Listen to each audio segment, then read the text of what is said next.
Round Ball Wrap on KZI 9 News is sponsored by Eugene True Value, Best Roofing and Waterproofing, Mackenzie Willamette Medical Center, and Natural Dentures. Welcome to the final stretch. If you want to play when the regular season is over, you better win this month. This is the only local high school basketball show proven to improve your assist-to-turnover ratio. It's Friday night. Let's ball. Now, the Round Ball Wrap on KZI 9 News.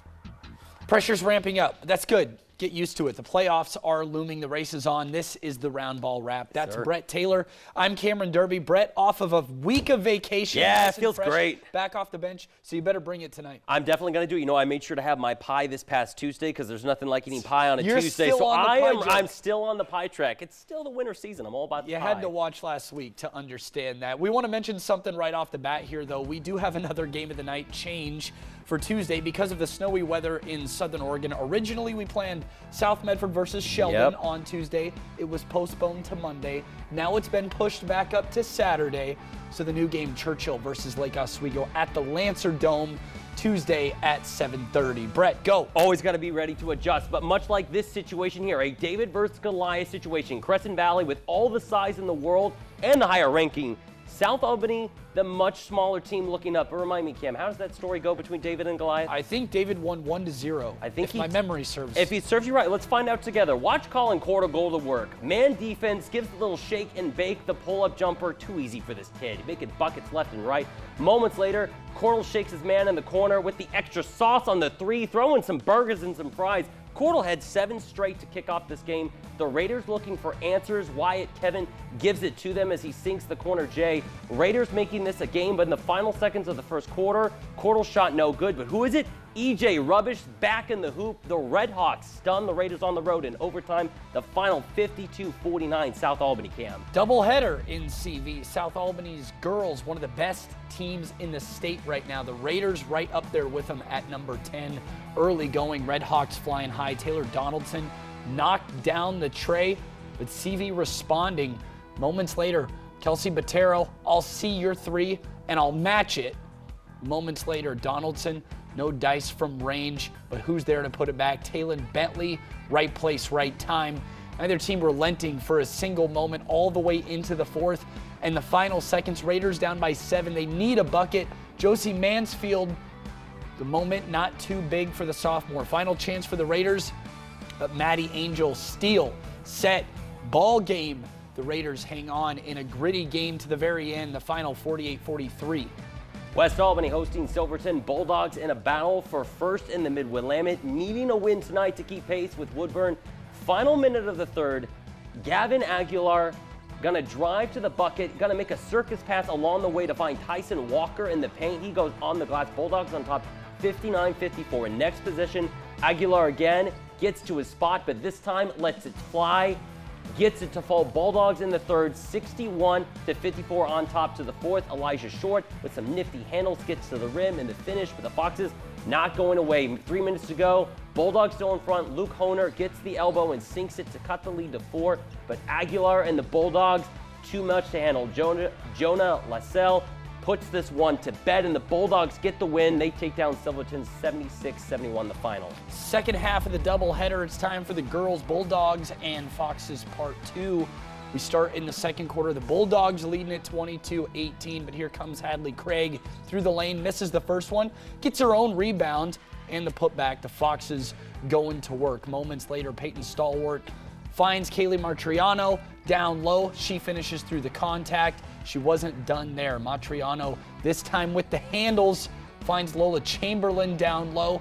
3-point game at the half. Foxes up 32-29, but Silverton woke up in the second half. Grace Hayashida with the nice head fake and the finish. Silverton pulls away in the second half. They get the win over West Albany, 66-44. All right, let's take a trip down to some colder weather in Southern Oregon. North Eugene at Crater. 3rd and 4th in the Midwestern, always a rowdy environment. The kids are crazy at Always school. crazy at Crater. Ben Higginson starts it off with a great 3-point shot. He gets the friendly roll. That's always happening in basketball. And then moments later, North Eugene showing off its shooter, Zach Fisher in the guy's face. Crater going down in the paint now. Elijah Bryant with the reverse. Close game throughout this one.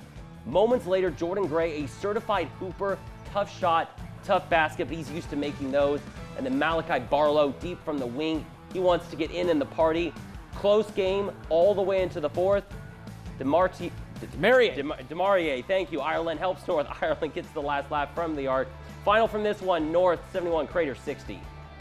The girls had the early slot in Central Point. The Highlanders trying to work up to third place in the league. Lily Wynn on the first shot of the game. North Eugene ready to play against last year's state runner-up. Taylor Young, no relation to Steve. Full court pass. Alex Gugliotta, easy fast break bucket. Later on, Young in the press picks off the theft, stops on a dime, drops one in the bucket. Crater keeps rolling, 71-31 the final score. The Comets just a lot for any team in the state to handle right now. They look like they're going to win it all in 5A. All right, now over to Thurston. The self-proclaimed kings of the jungle. The Colts taking on Eagle Point. Trayson Hill with the steal. Throw it down, young man. We always love a good dunk on a high school basketball Sure show. do. That's going to get you juice. The Colts relentless on defense. Logan Paquette, the steal.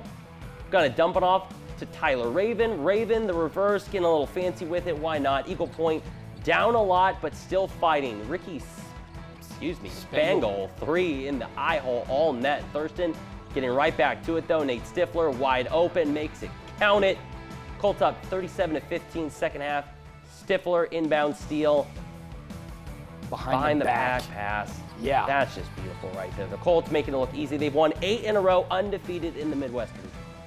Thurston goals on the other stand, they lose to Eagle Point 47-32. Close game at halftime, and then Eagle Point took control in the second half. Thurston down to 4th right now in the Midwestern Conference. To the Purple Pit, Grants Pass successfully making the trip to South Eugene. Southwest Conference matchup in store. First points of the game, the Axe pushing the tempo early. Elijah Gabriel running the floor and finishing in transition. The Cavemen, though, they would warm up from downtown. Jordan Rosetta wearing MJ's number, knocking it in. Moments later, he's dishing to other three-point shots. Zach DeChen shooting on command. GP with the early lead. The Cavemen starting to get hot in Eugene. They just kept shooting in the first quarter. Rosetta again, he had 14 points. Grants Pass beats South Eugene 59-52. A couple more 6A girls scores for you here. The top of the Southwest keeps on dominating. The Grants Pass girls beat South Eugene 66-23, and Willamette beats Roseburg 74-26. Still undefeated in Southwest play.